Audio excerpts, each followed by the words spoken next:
Hi, I'm Martin Shkreli. It's 2 o'clock, March 15th, 2016, 2 days to my birthday. And we're here to talk about Valeant.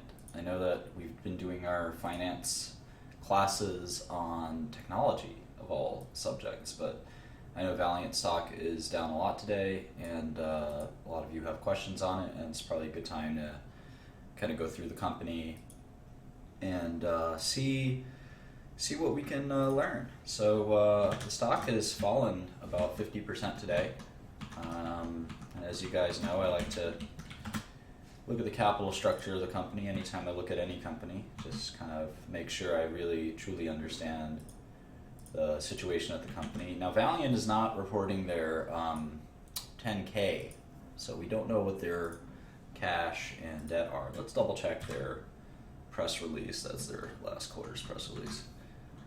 That's again their last quarter's press release. Let's double check to see that they didn't include it in like an unaudited version. Let's see. They might have.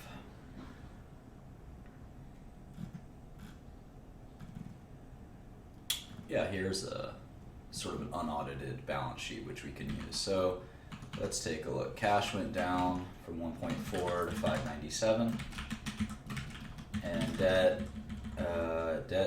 is just went down about 600 million. So 30 billion, 65.4. So kind of curious actually. Let's look at the videotape one more time.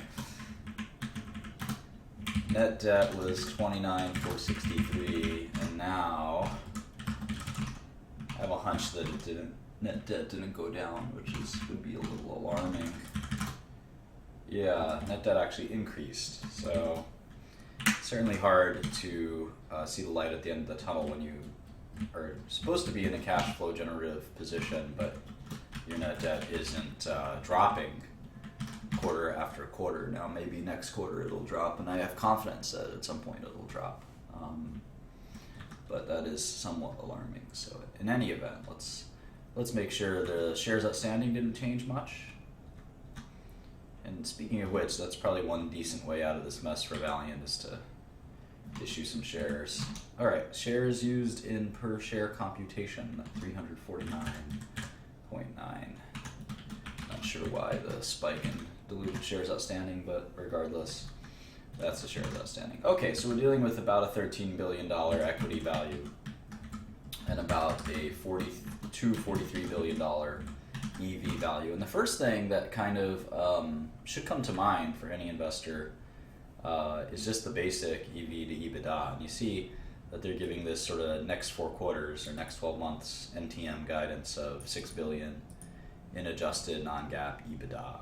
Sorry, I'll move the screen here so y'all can maybe see the comments. So in any event, I added both current and long-term. Jim Bob. So in any event, $6 billion in adjusted EBITDA. It just tells us that 7 times EV to EBITDA, which to me isn't an exciting multiple, right? Distressed pharmaceutical assets, you can usually get them for like 3 times EBITDA. So 7 times EBITDA isn't so great. And having said that, the portfolio of Valeant doesn't exactly look like distressed pharmaceutical EBITDA, and we'll spend a lot of time talking about that. But just on the face of it, just on the kind of extreme red face test, it doesn't appear that the stock's that cheap, even after a dramatic decrease in the stock price, which is somewhat telling. Now our forecasts are actually pretty spot on for 2016. We expected roughly 5 to 6 billion in EBITDA for the next kind of 6 years. And that's kind of what they're saying. They're saying they'll do 6. We were saying 5.5. We'll see what happens. But in any event, the point is that a big bulk of kind of the value is sort of determined by the terminal value. And obviously, to the extent terminal value and discount rate are determined by management confidence, there's a lot of doubt in management confidence. Now, I actually don't think, having been through corporate boardroom myself a few times, I don't think Mike, unfortunately, will survive this, probably even through this week. My guess is he'll be gone. But they'll probably vote to get him out today, is my guess, just knowing how boards work and stuff like that. They'll have a meeting and fire him today. And I don't know who they'll put in there. Maybe they'll put Howard in there for now, but and I like Mike. I feel bad for him. I think he's a great business person. But obviously after these results, you can no longer even look at Valeant's record since he took over. I want to say that was in 2010. Something like that. And I think the stock was, let's take a look. Sorry, I haven't taken my antihistamine today, so I'm a little sniffly. See if I can find that. There it is. All right, so Pearson took over. Where did he take over? 2011. All right. So 2011, I think the stock, I remember it was like $15, $20, but maybe it's through splits and stuff like that.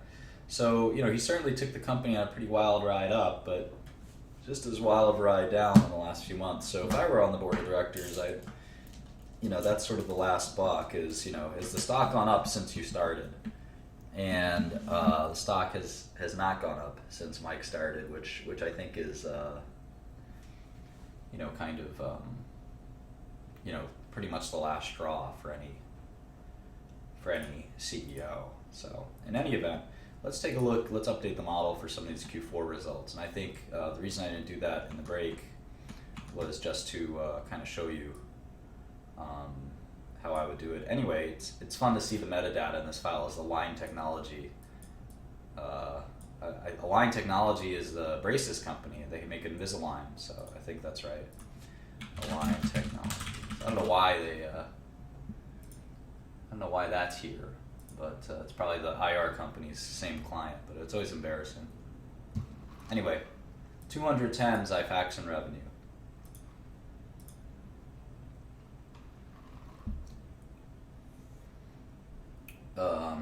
210. So we thought there'd be sequential growth, and I think they led us to believe that, and we'll place kind of a marker there, because I think that they gave some guidance around that. It was kind of vague, and you can see that IMS is in fact, no, I'm not short Valeant. Darren Del Signor.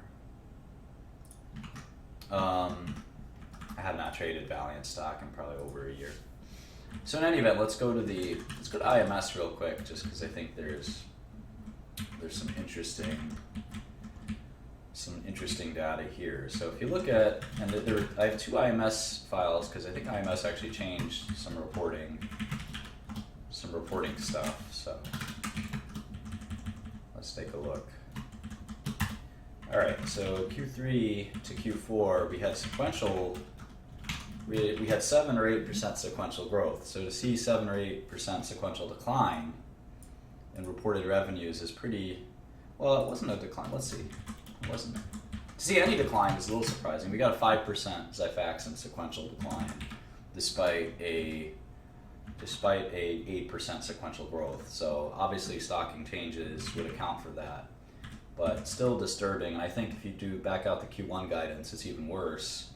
And if we look at Q1, let's see, well, we don't have much evidence for Q1 just yet. We've got January, which looks sequentially flat at least from first month. It's obviously hard to divine anything by the first month, but Q1 at least tracking so far. 1/3 of the quarter is in. We'll know February sales pretty shortly, I think. Here we can get weekly sales. I have those numbers as well that I can add. So in any event, that's sort of Xifaxan. Let's take a look at Jublia. Jublia, 68 million. Wow, kind of a disaster, right? I mean, usually. Thanks, Andrea. Usually when you're launching a product, you don't see this. You never see it. So I think that's probably the Philidor. I mean, you never ever see a sequential decline of 30%. Hang on, I actually have a date tonight for the first time ever. I don't know. You guys have to teach me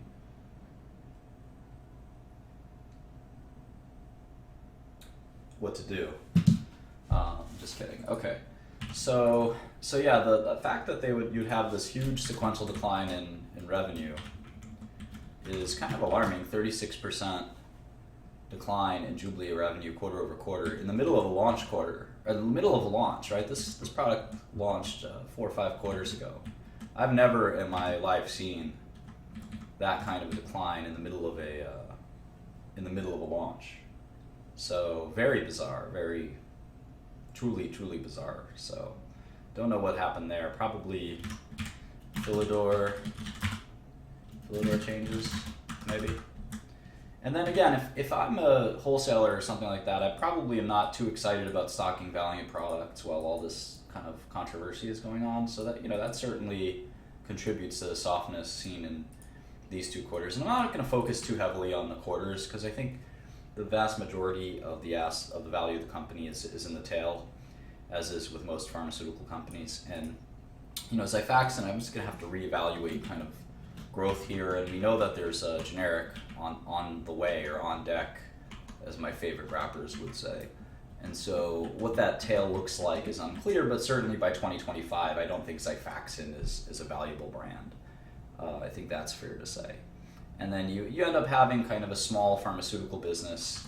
At maturity, you have a small pharmaceutical business, and it's kind of mishmash of stuff that they probably should start divesting to focus on something else.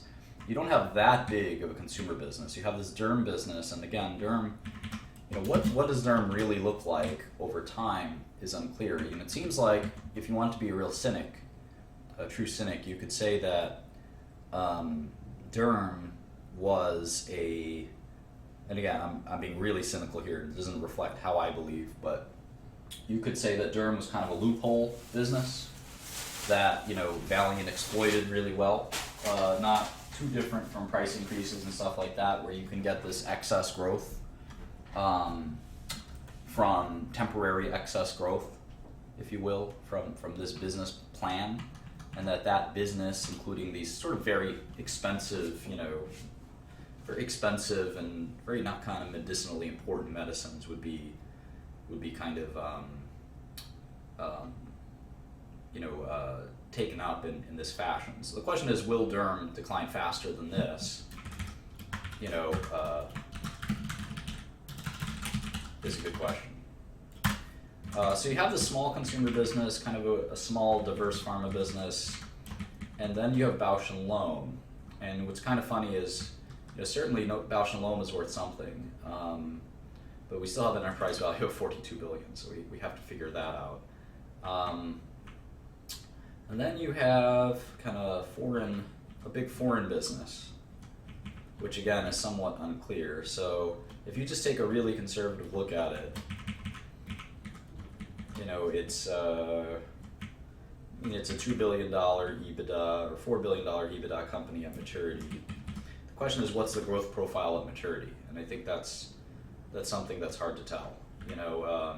You sort of kitchen sinked all this stuff, but you also don't have any brands, so you shouldn't expect growth. You shouldn't expect generic erosion.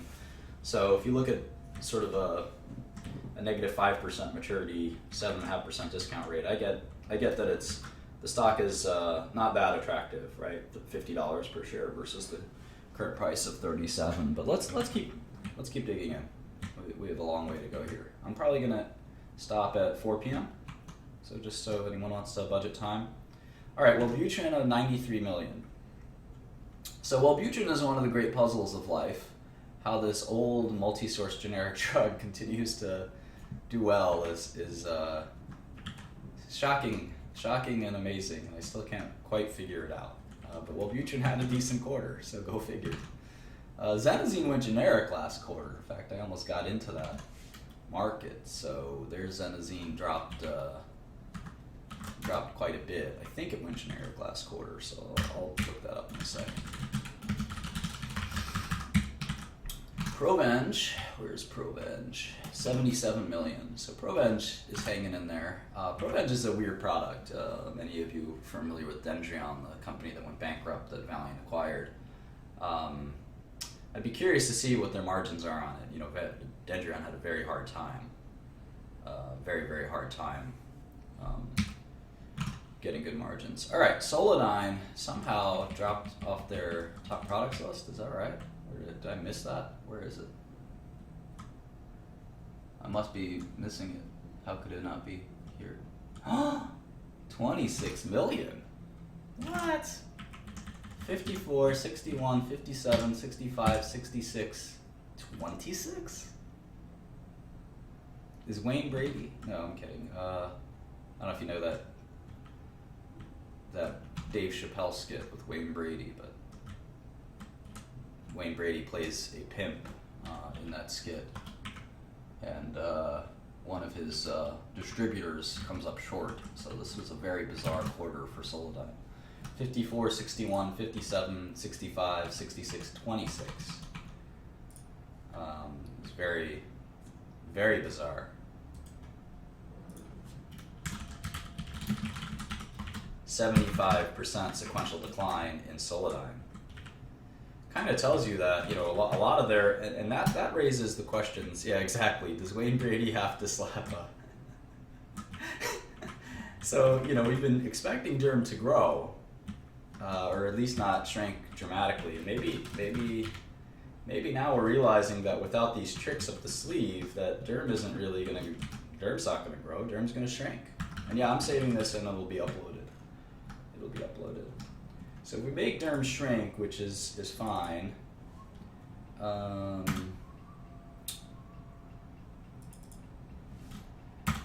let's sort of fix the Solidyne. Well, we have Solidyne kind of disappearing anyway, so that's fine. What are the other Derm franchise? Elidel. Is Elidel? I gotta analyze Elidel. I don't know if the situation with Elidel too well. It's a pretty good product. Red and A though, that's one that is multi-source and should drop pretty dramatically. I've looked at that market a little bit. Karak and Ziana are kind of similar. Let's take a hammer to the Derm business.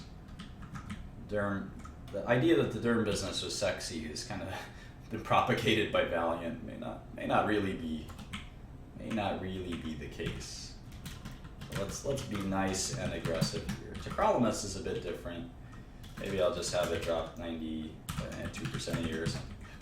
All right, so now we've taken a more of a kitchen sink to the Derm business, because I think there's a lot of risk in that. Now at the same time, you know, I feel like lowering the discount rate just because I'm making these super conservative forecasts, and the truth could be better. You never know. So I've got per share value right now, $45. We're still very early on in this process, so, but really remarkable Solidyne weakness. All right, Isuprel, 53 million. Isuprel, 53 million. Now this is going generic soon, so well, I guess I should update this shortly, but you know, maybe it's going to do something like that. But it's going generic quite soon, so. Isuprel is, at least. I don't know if it's going to be this quarter, so maybe I'll push it out. But NitroPress, let's look at that one. NitroPress. Is it even here? There it is, 58 million. NitroPress, big quarter. Interesting. All right, Lotamax, 43 million. Looks in line. All right, everyone's favorite, Glumetza, 86 million. Now Glumetza, I don't know if it went generic yet. I should check. Lupin launched in February, so Glumetza's probably, well, maybe it launched, I don't know. Glumetza should be dead on arrival. I've taken it out of my model, but I don't know. The minuscule tail. All right, Aprizo. 31 million. Okay. Looks similar to last quarter. Karak, 21 million. That's pretty soft. Huh. All right, Ziana. Wow, Ziana's they're not even reporting it. Let's see how small. The smallest drug they're reporting is 20 million, so it was sub 20 million for Ziana. So, I don't know, maybe the best possible thing was it was 19, but that's sort of a declining drug at this point. Very weird. A lot of weirdness here. Ofloxacin, also not reported anymore.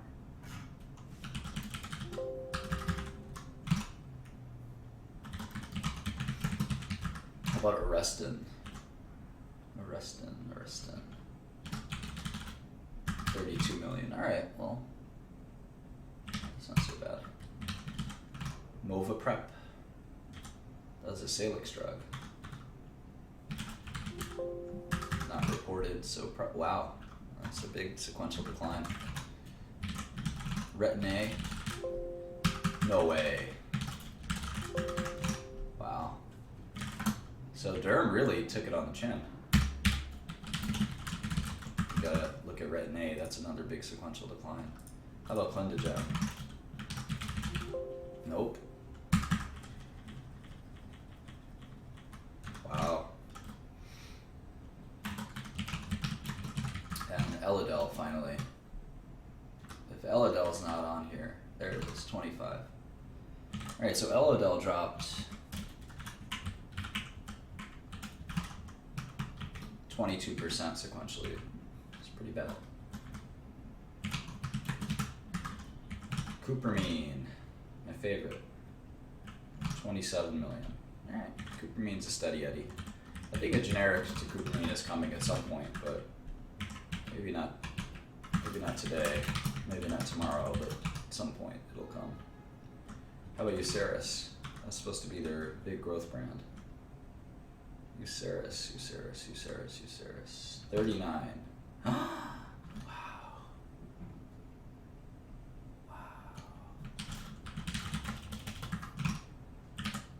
Holy smokes. We were forecasting 71. Again, in the launch, this is this bizarre behavior that very new launch. Alright, wow. Okay, let's see what IMS had for US Pharma. Kind of curious. So let's see, we just did 2.248 versus 2.146. Okay.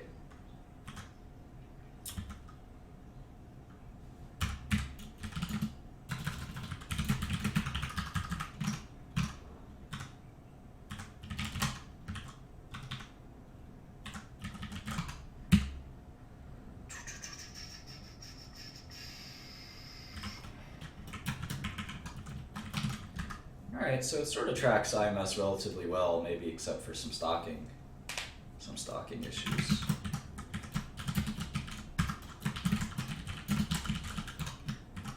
Alright, so obviously I think the Q1 guidance was the shock for everyone, right? They're saying revenue of from 2.8 to 3.1 to 2.3 to 2.4. So to get to 2.3 to 2.4, we're going to have to see sort of continued destocking at the Salix level. Julia, God only knows what's happening there. Wellbutrin should be, I don't know, maybe it's seasonality for Wellbutrin. Xanazine's going generic, so I don't know what's going on there. Proven should be whatever. Solodine, God help him. Suprel, nitropres. Well, we don't know what the other was, so let's see if we can get a US Pharma number. I think we can.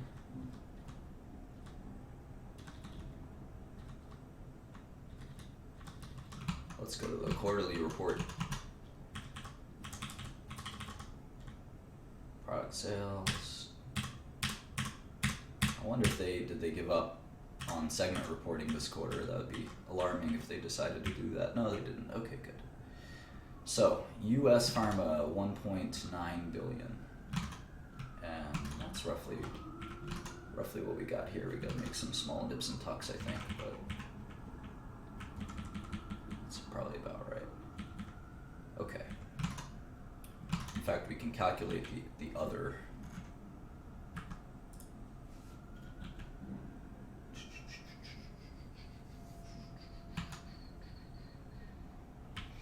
let's do some of this. Let's see what they said for Derm. 342. Currency impact and other. Weird. I'll take GAAP revenues. Alright, so Derm dropped a huge amount.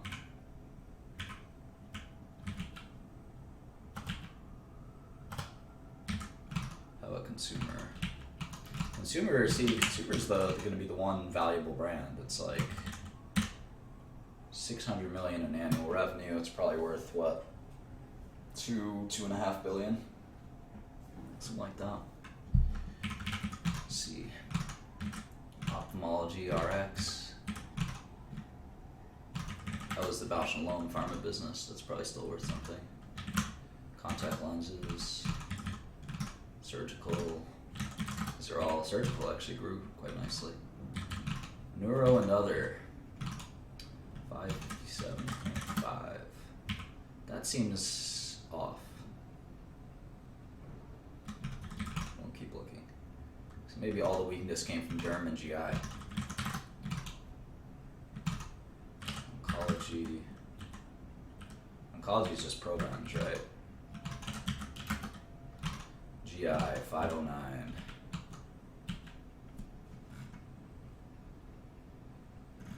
It's weird. Other GI.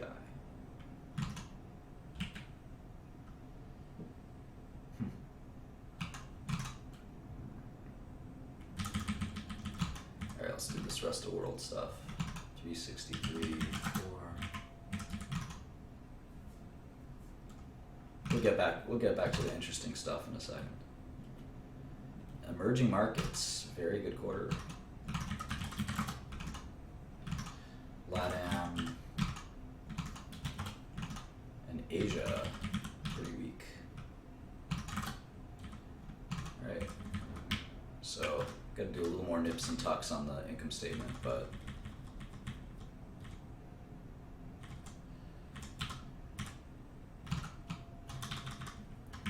so let's see if we can get to their guidance of 2.3 to 2.4. So how can we do that? Now, one thing that's kind of common in situations like this, with Mike coming back from medical leave, is this concept of quote unquote kitchen sink, or a reset. Sometimes when businesses are having trouble, lowering expectations to the most bottom kind of level is sort of a strategy that's not very wise to do. But under promising a huge amount just to sort of get all the bad news, quote unquote, out of the way, and then just having success after that. I think that's something that people like to do sometimes when they're in trouble. I don't advocate it for sure, but so let's see. So it's hard to say that the foreign businesses at least should be able to perform in line at least. EMEA has a weird pattern. It's hard to tell. We'll take the average for the last 4 quarters. That's a little easier. All right. So these businesses are pretty steady. If Zenazine is gone, can we get a Zenazine number? Let's see. Is Zenazine even reported by IMS? Let's see.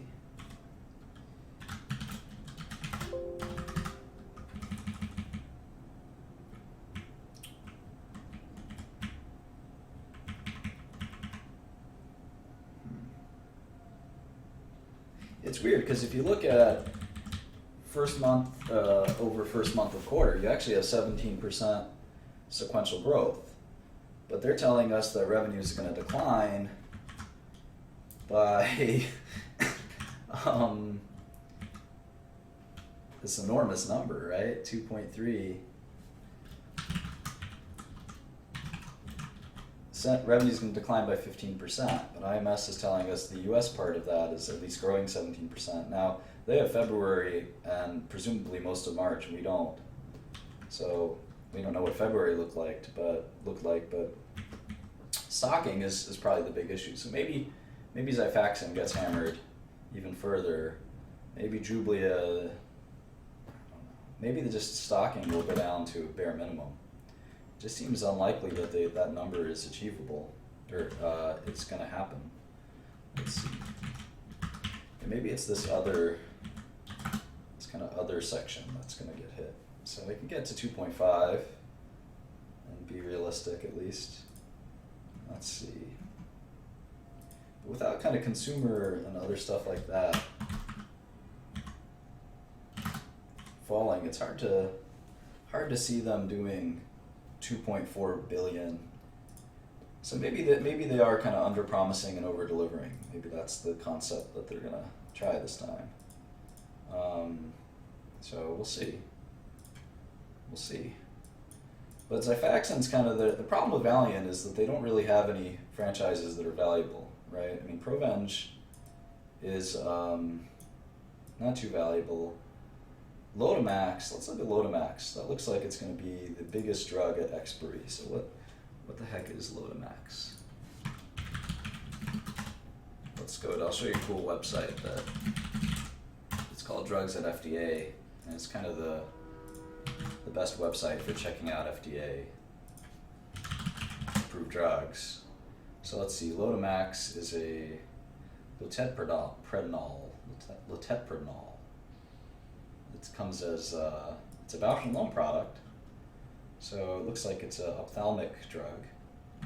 Comes in a few different forms. I think it's could be a beta blocker by its name.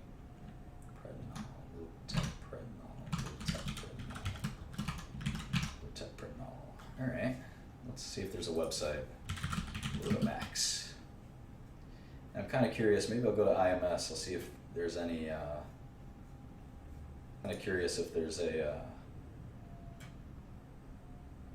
do a few things. I'm curious about this product. Products like this this isn't really a brand. If it doesn't have, let's see if there's generics. Let's start with this ophthalmic formulation right here. There are no therapeutic equivalents. Okay. Loteprednol is, my guess, is an old drug. Here's another cool website to go to. Search by active ingredient. Loteprednol. Okay, let's check this one out. Approved in '98, so definitely no approved, no generics yet, but there should be no barrier to entry, and companies like Alcon and Allergan and others will want to make a Loteprednol generic. In fact, we can kind of go to this DMF text FDA list. Let's go here. Loteprednol. All right.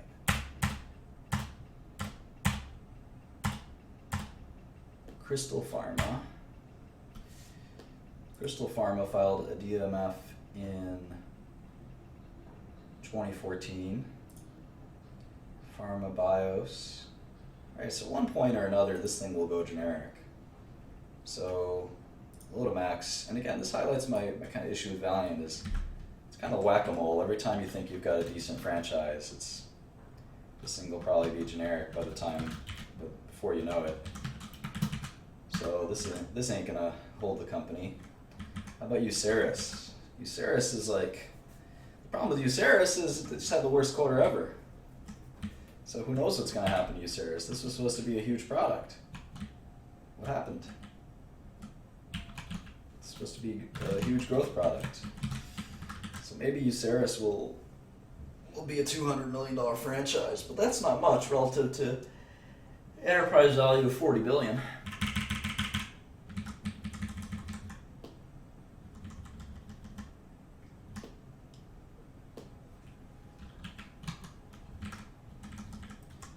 All right, so I've gotten fair value now of $24 a share, which is pretty far from the current stock price in the wrong direction.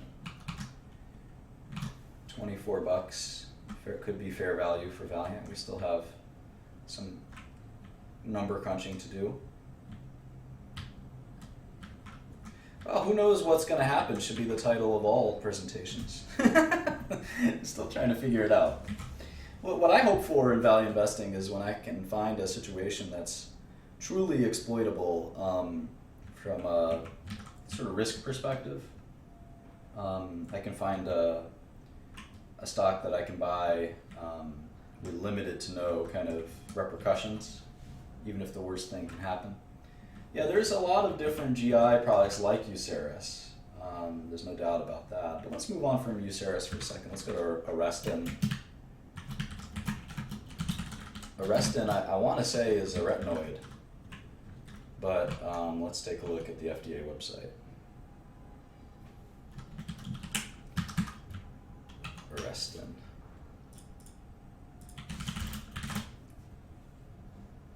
No, it's minocycline, which is minocycline powder. That's weird. Minocycline is a very common antibiotic. So I think this is like the dental version, maybe. Yeah, here it is.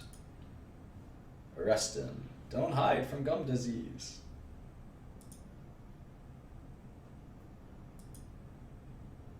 So it's like a gel that you put in your gums.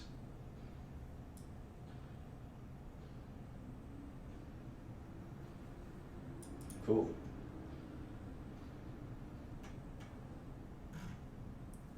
That's pretty neat. So this may not go generic. This may not go generic. Let's see. There's 100 million minocyclines in the DMF. Well, only 15. So only 13. Zhejiang Husan is a big API maker. So maybe someone will try to knock off Arestin. Microsphere is sometimes hard to do. Let's see if we can get a prescribing information. So minocycline is nothing special.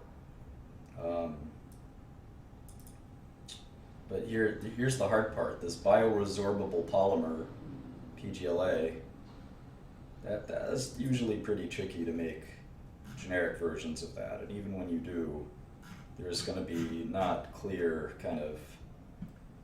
totally clear substitution. So let's see if there's let's actually see if there's a guidance, equivalence guidance, or guidelines. Let's see if there's bioequivalence guidelines for Arestin or active ingredients. So it's minocycline. This is kind of a cool website that the FDA has as well. There's a bunch of these. It's pretty neat. All right, so here it is, extended release powder for dental. So it looks like someone's trying. Let's see when the guidance was recommended in March of 2015, so that was last year. There might just be a generic coming. Let's see. Okay, so they expect bioequivalence based on a clinical endpoint. They want a clinical trial. So you'd actually have to do a clinical trial to make a generic of Arestin, which is a pretty nice barrier to entry. So let's see if there's a minocycline in periodontitis, I guess. I don't know how to spell periodontitis. Let's see. Titus. Oh. Good guess. All right, let's see. Doesn't look like there's a clinical trial, at least. So yeah, pretty cool. This is a nice little product. The only question is, again, is this the kind of product that Valeant's kind of been promoting a little too heavily, if you know what I mean. And they had it's been about 30 million a quarter. They had a weird $52 million quarter. Maybe they stocked it or something, but this is a nice little product for sure. Now, there is that generic guidance, but if I were a generic company, I don't know how excited I am making a generic to this. Now, this is only about $100 million product, so don't get too excited, right? But between that and Uceris, you got two. I mean, it's kind of sad when you're looking at a $40 billion company and the best drugs are $100 million drugs. I feel terrible for these guys almost. Wellbutrin's kind of like the mystery for the ages, right? Xifaxan is so weird. I mean, Allergan's coming. And Jublia is going to be generic soon. And it's hard to trust their growth at all, so it might make sense to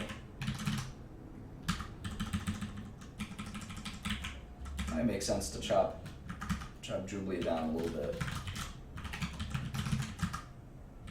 Now, Wellbutrin is one of the weirdest situations I've ever seen, and again, it didn't have a bad quarter.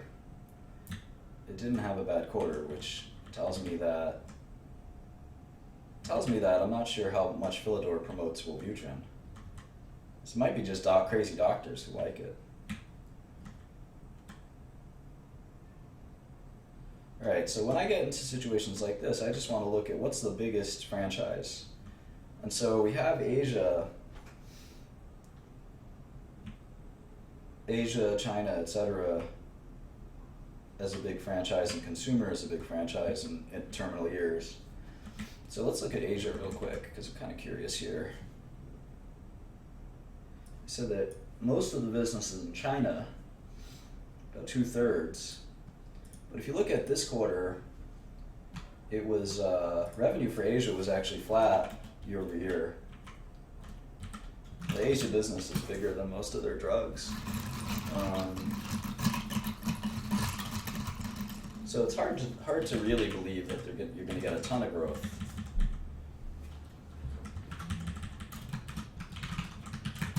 Hard to believe that. So maybe be a little more conservative on Asia.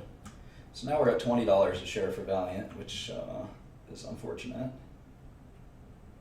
But we have to make some adjustments on spending and things like that. So we're not quite there yet.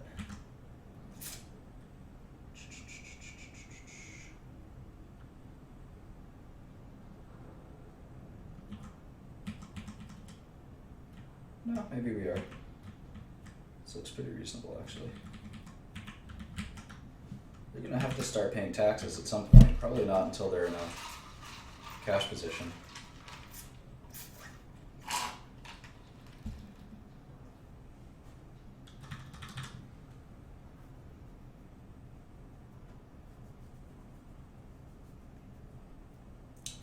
All right.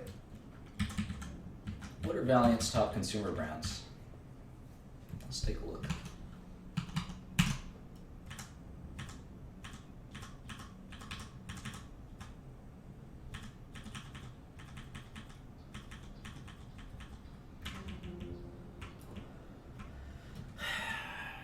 This is U.S. consumer. Did 155.9. So I'm guessing this is Bausch & Lomb stuff. I'm guessing it's Bausch & Lomb stuff.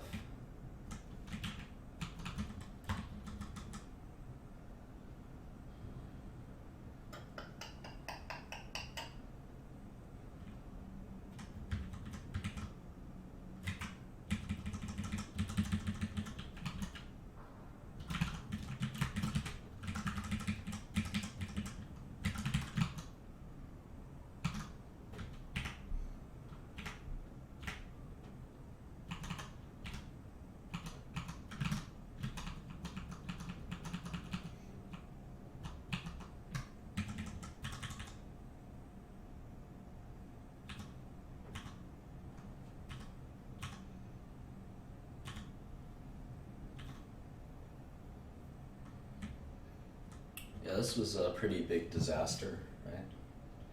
A 10% cut to revenue guidance. Huge, much bigger cut to EBITDA.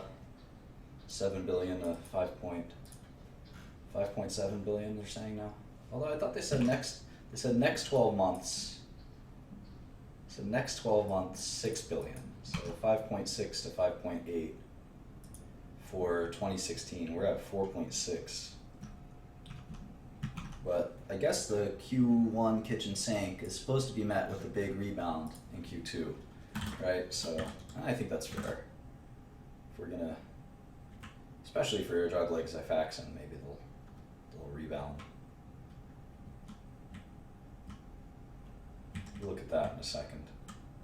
But if Derm needs kind of a permanent reset, I think, and it seems like it might.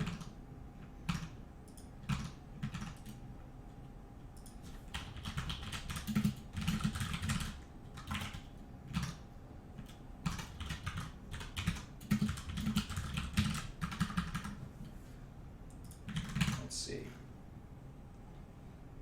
Slower rebound of Derm. More modest growth in Salix, no kidding.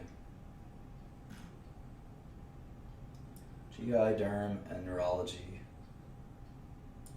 Well, that's basically their business, right?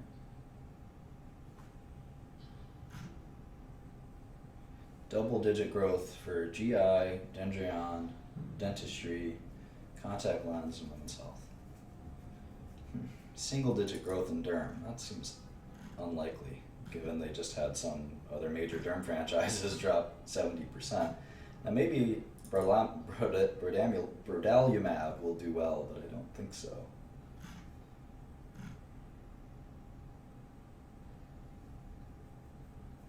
They really shouldn't have brought Sprout, huh?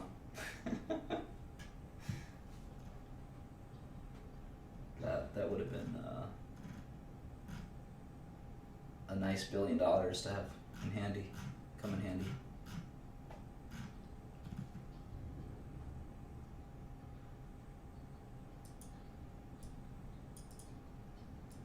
$400 to $500 in R&D, interesting.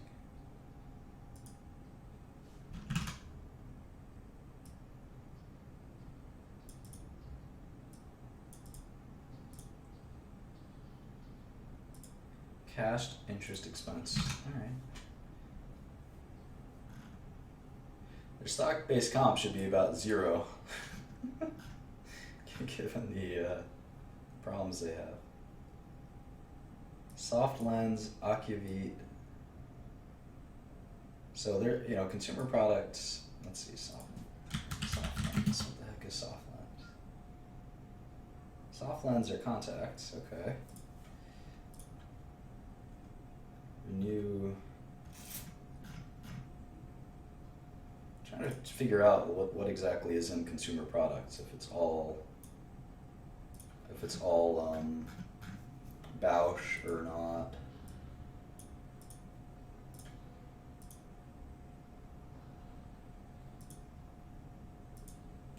Yeah, so sort of the question is, what do you pay for this very diversified brand business? It actually reminds me of GSK's business.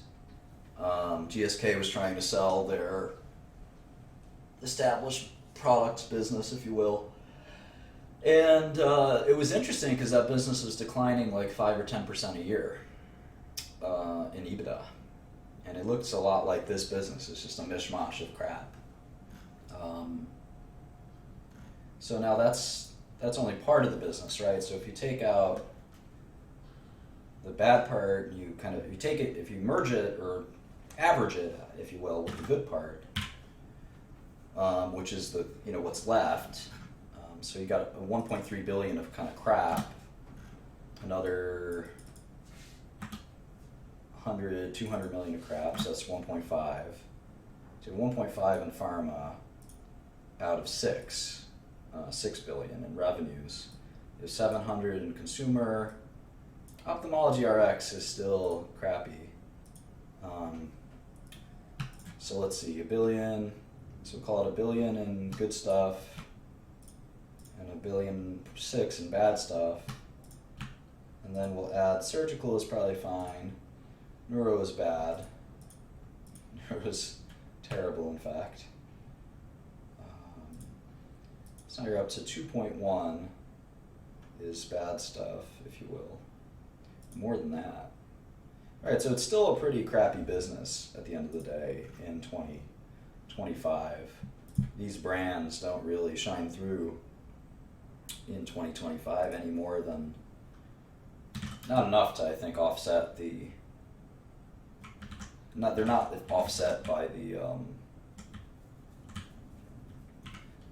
these businesses, which I don't know what the landscape for emerging markets pharmaceuticals will look like in the next decade or two. I don't think anyone knows.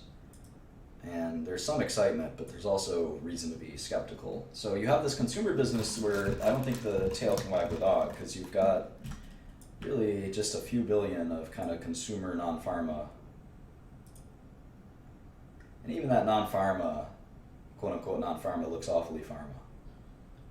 And it's small. It's only 1.5 billion out of 6. So 75% of Valeant at terminal value is still kind of this hodgepodge of tiny brands. Which again, if you've looked at these tiny brand portfolios, and I've been at auction for some of them, they're not really easy to value, and they don't typically get good auction value, just because they're all over the place. They're all a mess to manage and things like that. So maybe Valeant's is short. Who knows? We have to keep looking. Again, the surprise, I think the big delta here is just kind of the realization. I think what's happened today, basically, was we now have to question whether Derm, which was a big part of their company, whether Derm was just smoke and mirrors, basically. Right? Our valuation before was like $60. And now today, it's $20. Because, I mean, we just basically have to ask ourselves, what is Derm is it just a big kind of farce when Solidyne goes from 66 to 26? I mean, Derm isn't, it's only 10% of revenue, so. Let's take a closer look at Xifaxan. Let's do that, let's start there. So I have the old IMS,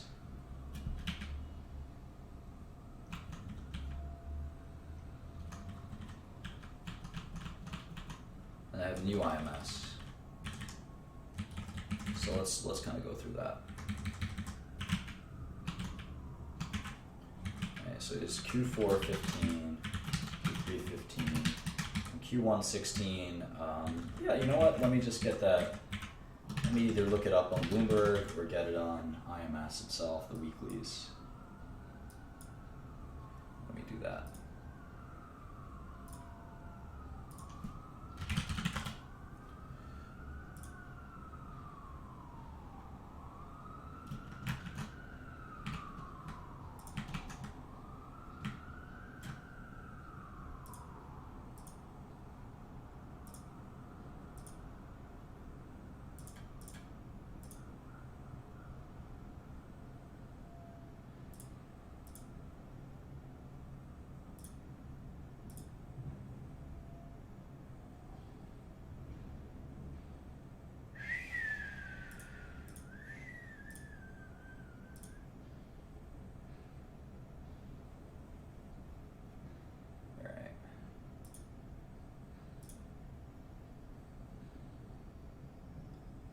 Let's take a look.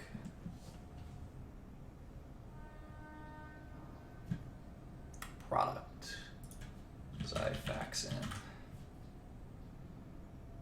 Xifaxan, remember, it's AN.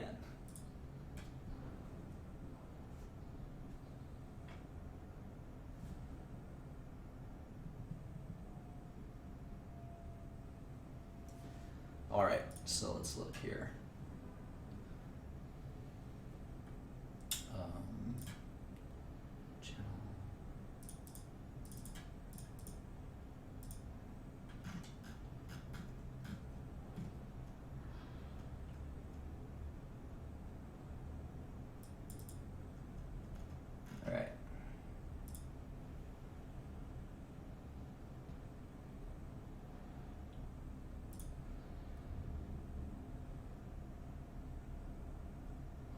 Let's take a look.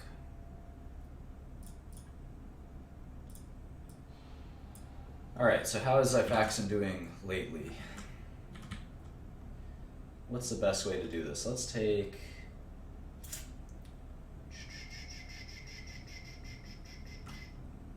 what? Let's do it like this.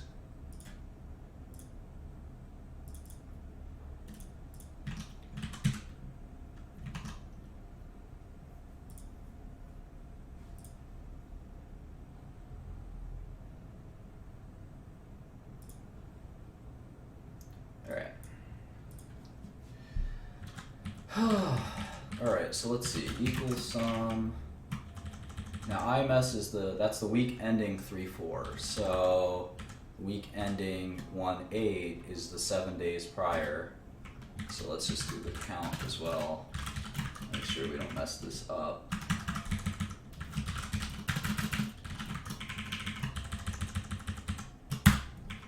Alright, great. So 9 weeks, we have $218 million of Xifaxan. So we take the 9 weeks, let's take 9 weeks ending, or starting to be apples to apples. So Q4 starts in September. No, Q4 starts in October. October, November, December, right? So this is the best apples to apples. 9. Okay, so Xifaxan grew. Xifaxan grew 4%, which sounds sequentially, which sounds reasonable. Sounds quite reasonable. And if we, in fact, let's take a 9 week moving average and see what that looks like. That would be good data for us to look at. See how reliable this thing is historically. Yeah, it's pretty steady. It's pretty steady, and it's been growing. So the idea that like Xifaxan is like this jittery, terrible product in terms of revenue, I think is not right. I think it's probably fine. The problem with Xifaxan, of course, is that it's going generic. So let's see, annualizing at 1.2 billion, but that's IMS, so doesn't include gross to net. And probably this is like probably 70% gross to net. So 900 million seems like a reasonable forecast. Let's take a look again at the model. So yeah, and it doesn't really matter that these 3 or 4 years will be much better than maybe we think. So let's see if we get this. If we kitchen sink Q1 because this whatever goddamn reason, but it goes right back up to 200 in Q2. I don't know that saves the day for Valeant, right? I mean, and maybe that's $1 a share in net present value, but Xifaxan's still going to disappear eventually. Now again, the question is when. So let's look at that. Let me just jot some notes down here. So let's see, Q1 tracking up 4% quarter-over-quarter on weekly IMS. Expect huge destocking as per conference call. Okay, so Q2 we maybe see the rebound, maybe not. Maybe it'll happen in Q3 or Q4, but it doesn't matter. I mean, a little bit of earnings in these years doesn't make a difference to the NPV, and that makes intuitive sense. Whether this number is 700 million or 800 million or 1 million or 2 billion is not going to change the cash that shareholders will one day claim, and that's sort of the way I look at businesses. Now, obviously, if the directionality of it is going to make a difference, then that's important. That's more important in tech businesses and consumer businesses. In pharma, we have usually finite ends of life cycles. So at the end of the day, life cycle matters quite a bit more than near-term revenue. So 100 million here or there isn't going to really impact our forecast. So let's go see if Xifaxan, that Allergan clinical trial, is one of the best websites, whether you're in medicine or not. Let's see if that Xifaxan, what's Xifaxan's rifamycin, right? Rifamycin, is that it? No? Rifaximin.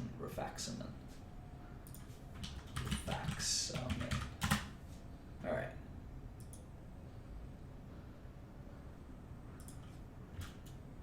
Rifaximin. There we go. All right. Let's see if that Allergan generic trial. See how that's going. Let's see if we can find it like this. rifaximin allergan. Rifaximin comparison. All right. We'll find it. Rifaximin. Let's search for it. Like this.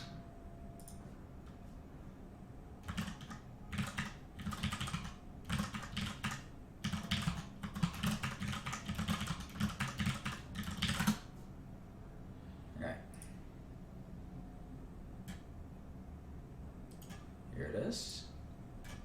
Actavis, right, not Allergan. Oh, I was searching for Allergan. All right, so this study is currently recruiting participants.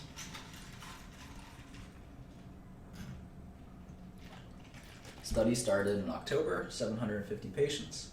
So let's see, when this trial is done, they will file, and FDA is making it a point to approve first-time generics even faster, which I think they've always done, for what it's worth.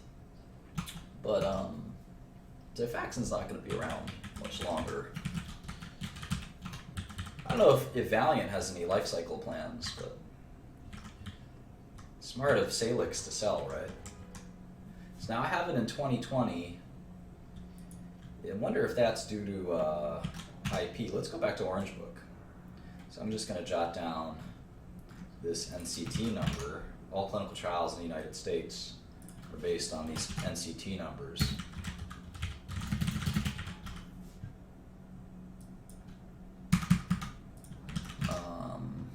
Let's go to Orange Book. Let's see if there's any BS kind of. I think there's a paragraph 4. Let's go to the paragraph for certifications, actually. Yeah, I think that's how I got the 2020. Let's take a look at the paragraph 4.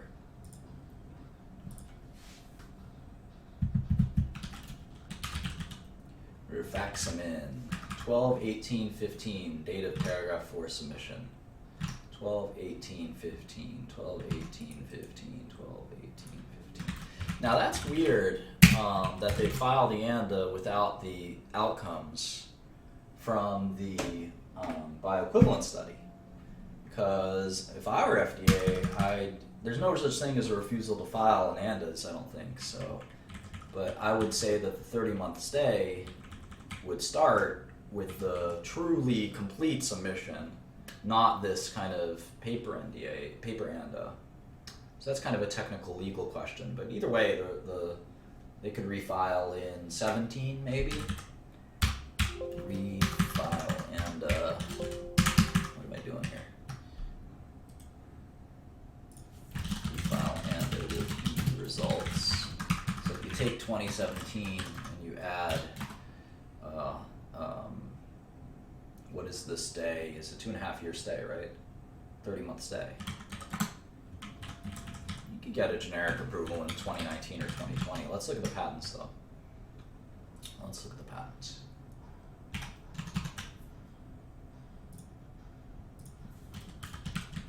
I don't know that the patents are worth anything. We looked at these. We actually remember we looked at these patents. Patents are garbage. They're all polymorph patents. Polymorph patents are not useful. There's a method of use in traveler's diarrhea, which I think we can also kind of count as useless, because there's references to rifaximin usage as early as 1983. So now you can always get a settlement. But you typically aren't going to settle on a product that's at peak performance. So I think that they'll launch. And if you know anything about the relationship that Actavis and Valeant have, it's not a good one. Now, I don't think that this product goes over to the Teva portfolio. So we have to sort of think that through as well. So I think 2020 is fine. And then the question is, will there be a third or fourth? Because if it's going to be just the two of them competing on rifaximin forever, I don't know that they're going to take that much share, right? I mean, I've seen generics take 95% share, I've seen them barely penetrate, and it's kind of hard to tell, right? Kind of hard to tell. I would be uncomfortable putting a big terminal value, right? So I'd rather kitchen sink it than assume anything better, but maybe we should give them the benefit of the doubt for a second.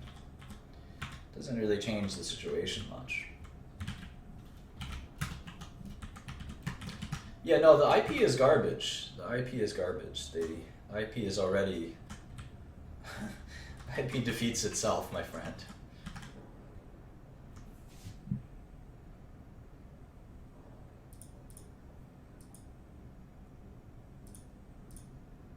Jubilee will be gone. So Jubilee also had a terrible quarter. Do we think of Jubilee as Derm? Do we count that as Derm? Yeah. So Jubilee had a terrible quarter, presumably because of the Philidor changes as well. So the outlook for Jubilee is pretty bad, and the NC expires in a few years anyway. So Jubilee will be basically gone. I can't see Wellbutrin still being a major... I mean, I can't see Wellbutrin's just hanging in there. It's just... I'm so skeptical of it. Alright, Xenozine's generic. Provenge, I just think the standard of care will change. Celadine is finally dying the death it's deserved for a long time. Nitropress and Lotamax will go away. Aprizo's the Salix product that is gut-based, so I don't think there'll be a generic anytime soon. Arrestin we discussed. Cupramine should disappear. Cupramine should basically disappear, so should Cyprine. Ay, ay, ay, ay, ay, ay, ay.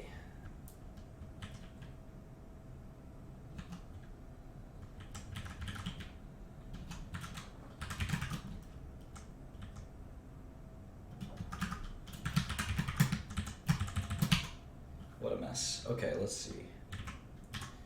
See how we build this, make sure our formulas all add up and stuff like that. Alright, so we build this through these cells, and these cells are a function of these cells. Okay. So what we're doing to other derm is kind of interesting. You see other derm dropped 23% sequentially, and derm dropped 34% sequentially. So clearly the Philidor changes were meaningful and maybe not even fully annualized, or fully realized, maybe is a good way to put it.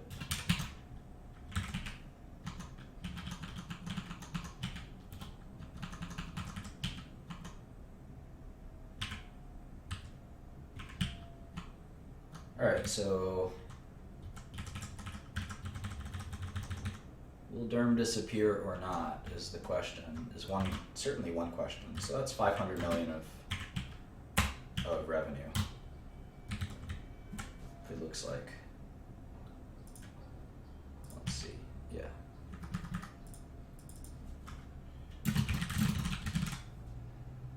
It's a little confusing the way I've written it. Consumer, I'm not even sure what's going on. OptRx, if it's anything, well, OptRx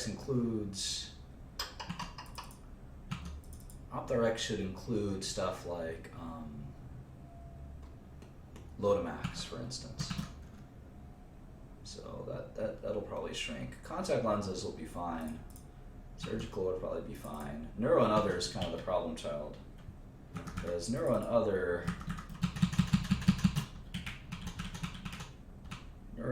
is sort of, I don't like the way I'm building this. Let's see. Neuro and other is Wellbutrin, right?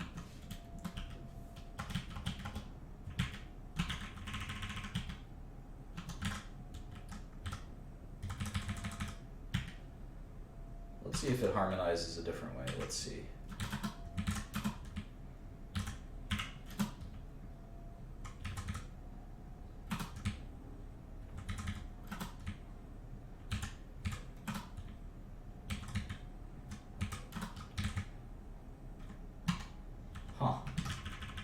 That's interesting. Hmm.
Sorry guys, I'm kind of lost in thought here.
Okay, so Durham is less than 10% of revenue. So to break down the business, you'd say consumer is the end stage Valeant, right? Is consumer is 10%, Durham is 7%, Asia is 9%, LATAM and EMEA are 18%. The rest of the world is 19%. So it's large. I mean, if you just look at ROW, it's like 50% of revenue is just rest of world sort of general. I think total GI is going to be an important way to look at the business. So they said GI last quarter was 509. I actually think that's a useful way to think of it. I like the way they kind of, or at least the way that I originally built this out. So let me make some adjustments real quick.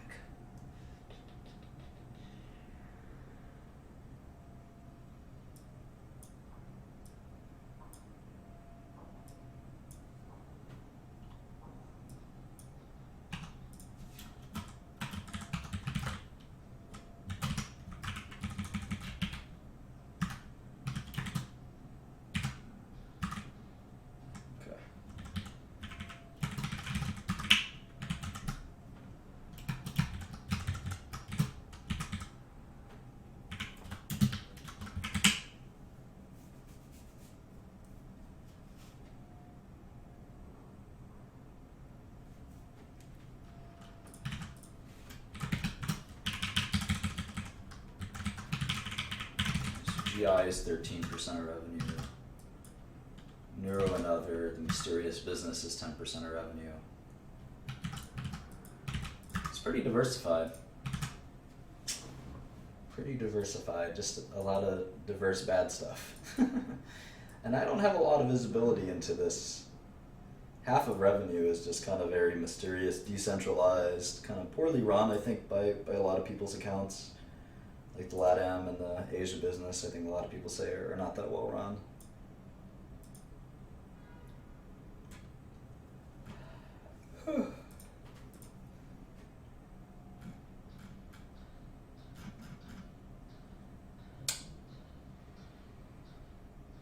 Tough to value a company like this. It's very difficult to make kind of a call.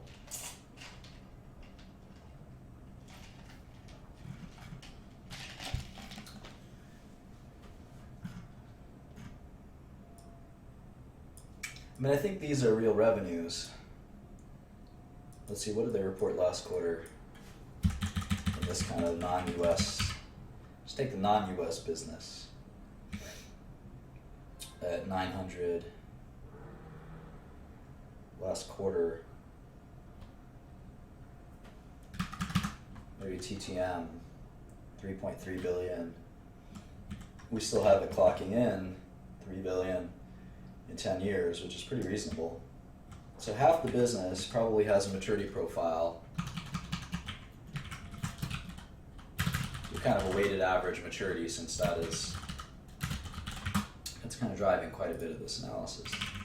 So weighted average is, well, this is probably like a 0% maturity, right? It's probably pretty steady. Although again, I can't tell you what the business looks like. It's a lot of kind of low-priced foreign products. I don't know what the outlook for products like that are until 2025. It could be growth, it could be shrink, it could be neither.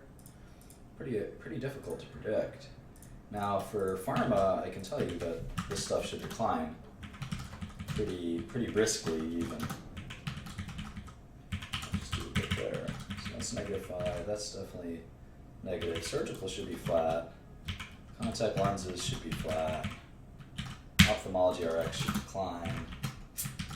Consumer should be flat or growing, maybe even growing.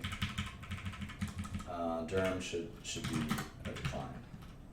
All right, so if I do these businesses,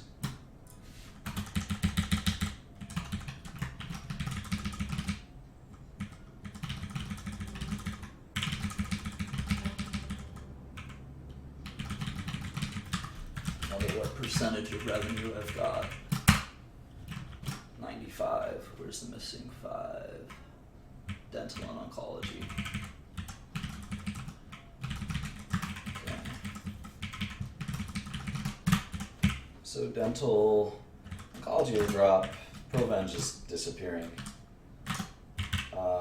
Dental, that's mostly Arrestin, right? So I don't know. Eventually they'll be a generic. All right. So if I do the weighted average.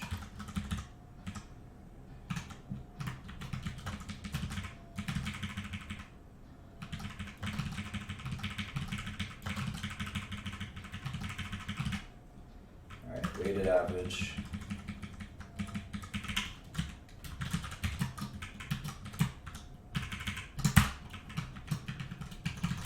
-1.7.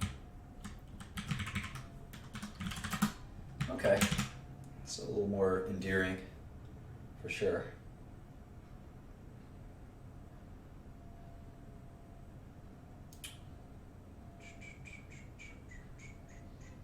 Well, I don't really know what's going to happen to that foreign business. Maybe it's conservative to say it'll decline.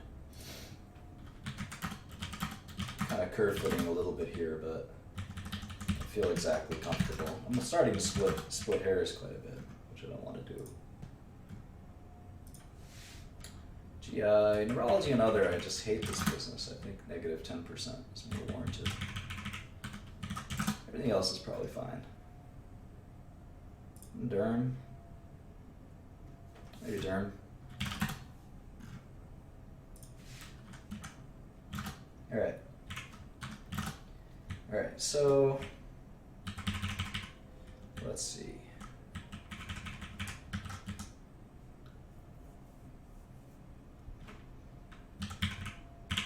%70 margins I think is probably fine. Still a very pharma heavy business, although you could see that margin drop. We have to study that for the next time. Is this realistic?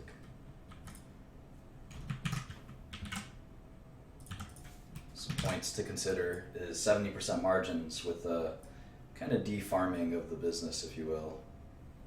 Realistic. Is a discount rate of 7% okay? And given the uncertainty, it's probably fine. We usually use something less than that, like 5%. But we're also really kind of cramming down on a lot of the numbers, which is probably warranted. But. All right, so $37 a share. Maybe that's my best guess right now. Still more work to do.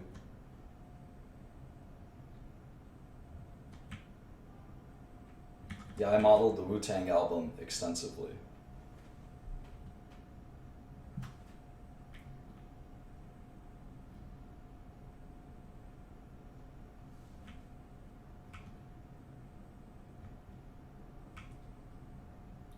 So yeah, so maybe the gross margin is just too high. Because LATA, your foreign pharma has lower gross margin than normal. was our gross margin this quarter? Yeah, look, most stocks are not worth investing or trade, quote unquote trading, and this is no exception. I only get involved in stocks when there are gigantic discounts to fair value, and I don't see that for Valeant. And remember, I love shorting, so it's not like I don't mind shorting. All right, it looks like margins are saying 27. I would short this stock in a heartbeat if I thought it was worth shorting. All right, so margins of 73%, exclusive amortization and impairments. So those are GAAP. This is a non-GAAP number. This is what we're looking for. We get 73% margin. Ooh, so I probably have to change up these margins a little bit. Let me do 73.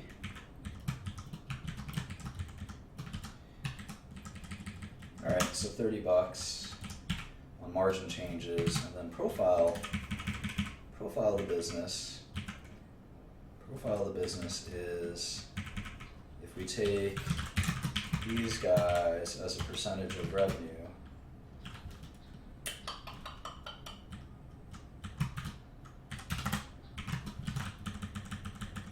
We go from 30% to 40%, and I know that's a lower margin business. So 70 might be fine. I mean, every margin point matters. So it's 69. It's about 3% of fair value for every margin point. SG&A is also different though. Keep that in mind. You might save a little bit there. I'm also assuming this company never pays taxes again, which is kind of a problem. So if taxes become just 10% taxes, 10% is not unreasonable for a global tax rate, because remember, they can't, I mean, they have this Barbados treaty. I'll put 10% as kind of an arbitrage, because they put 7%. So the way I think of it is long-term corporate tax rate's about 25%. They're about 0, but that's also because they're in a net debt position, so that'll shift. So maybe 7% is like an arbitrageable long-term tax rate. Maybe that's reasonable.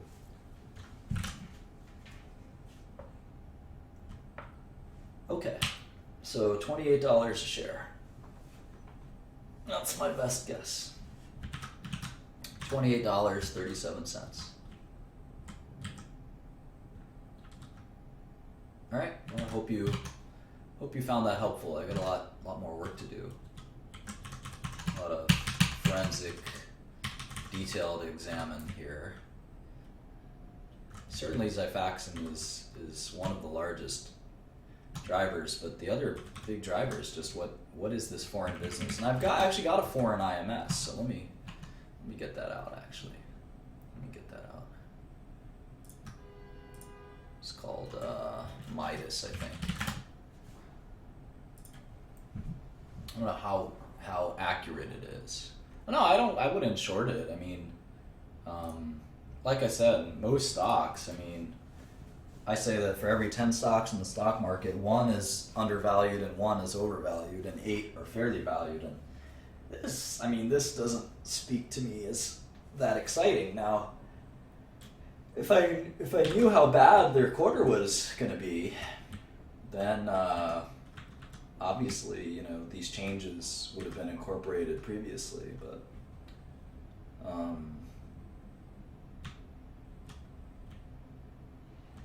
no, I don't think it's a short.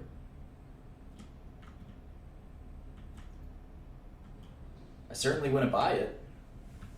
It looks like it's a waste of time, basically. I mean, I wish I was short it. Obviously, the stock's gotten destroyed. I wish I was shorted. Who wouldn't wish they were short a $250 stock going to $35? That would be amazing. What a profit. I think the surprising weakness, not just in the Q4 numbers, but more importantly, in the Q1 guidance, suggests that like the Jublia weakness, the Solidigm weakness, like these are permanent weaknesses. These are not, temporary declines. I mean, these are permanent disasters, which is really, in fact, they have to be worse than Q4, which is really really, really telling. I mean, basically the derm business has all but disappeared. Maybe that's aggressive, but it's definitely been destroyed. And neuro and other will decline substantially as well. So maybe that's where it's coming from. But it's an alarming report for sure. I mean, when you thought these were, our last model was predicated on the idea that these were stable businesses. But what we're learning is there's a permanent reset in several of these businesses, or a permanent disappearance of several of these businesses. Now, maybe we'll learn that in EMEA or LATAM or Asia or rest of the world. I doubt it. But that's why we have to sort of take our next look, our next kind of look at this is going to be looking into those businesses carefully. And this is a very complex business, so the juice is not really worth the squeeze. If you want to study this business really, really carefully, it's like studying 30 or 40 different businesses, which is frustrating. I'd much rather study a public stock that has, largely one business or two businesses. This is literally 40 or 50 different businesses in one. Maybe that's exaggerating, maybe it's 10 or 20, but it's still a lot of work for what? To be able to trade a stock? There's so many better ways in life to make money than trading stocks. Especially, it's very unlikely that this stock, from what I can tell, it's extremely unlikely that this stock is worth double or triple where it's at, and it's very unlikely that it's worth half of where it's at or something like that. Maybe not that unlikely, in fact. Maybe it is worth a third less, something like that. But the surprising nature of several of their businesses sort of being these not as robust as maybe not as good as they looked, or not as robust as they looked. And again, I'm not sure how anyone thinks of this kind of ex-US pharma business, whether that's a growth business or not, will really impact quite a bit kind of what you think will happen to this company. If you think ex-US is a growth business, in fact, I can just make it a driver here. Ex-US growth. So let's say you thought it was 3%. You'd be, I don't know if it makes it a buy. Let's check it out.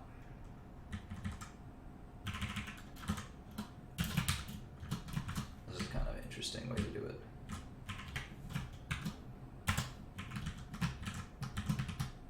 Yeah, it makes it certainly a more stable company. If you think the long-term growth rate, I think the long-term growth rate of any business being close to 3% is unlikely, but that's just been my experience.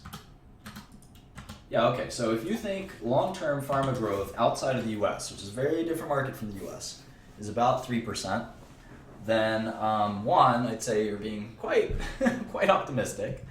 That's above inflation growth in a business that's kind of a commodity-like business that has very little barriers to entry. But assume, and it has important brand value, of which Valeant doesn't have any. But assuming that somehow you think there's 3% growth in this mishmash of businesses, which by the way include EMEA, which is is not a growth business, right? You could automatically take EMEA out of that equation, right? That is not a growth business under any stretch of the imagination. So let's take EMEA kind of out of there. All right. So if you think it's a 2% growth business, so that means Valeant's worth 50. If you mean it's 2, it's worth 43. If you think it's 1, it's worth 37. If you think it's a flat growth business, it's worth 31, which is a little lower than where we're at. 1% is where the market is imputing, which is one of my favorite techniques. The market's telling you it's a 1% growth business outside of the US, which is, that's hard to challenge that. If it's a negative 1% growth business, you're talking about a $26 stock, which is really kind of nerve-wracking. But even if it's a 1% growth business, I don't know that you can sit there and say, oh no, that the ex-US, rest of the world, LATAM, and Asia is going to grow 3%. Well, under Mike's stewardship, under whose stewardship, and while you're trying to manage all these other businesses, can you really get, Chinese and Brazilian revenue growing? Is that easy? Given these circumstances, I don't think so. So, sounds fairly valued, approximately. Not that excited about Valeant. Certainly surprised by the results, as are everyone else, but